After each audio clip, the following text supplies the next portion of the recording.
We're here in the northern Gallatin range at a location called Windy Pass. It's the site of an avalanche burial that happened yesterday.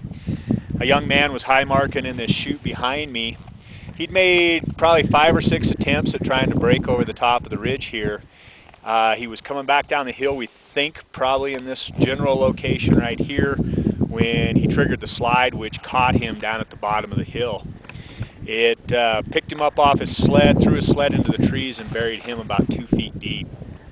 His partner was riding in the chute next to him, came down, and it just so happened some passing snowmobilers joined up with him. They did a beacon search and had him dug out in about 10 minutes. He was unconscious but regained consciousness and ended up okay. So early in the season, we formed a layer of faceted snow right in on top of this ice crust.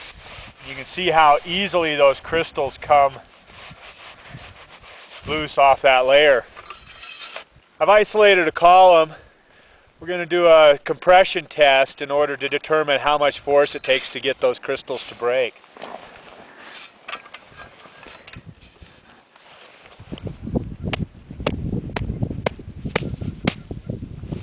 You can see that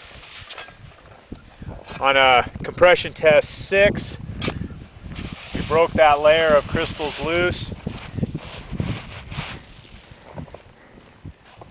This avalanche broke on faceted snow with a wind slab deposited on top of it. This is a classic recipe for an unstable snowpack.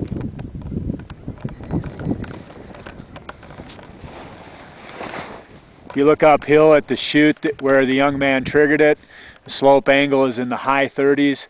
He ended up being very lucky that he triggered this slide from down low. I think he probably would have been fairly injured if he'd been carried down through this terrain.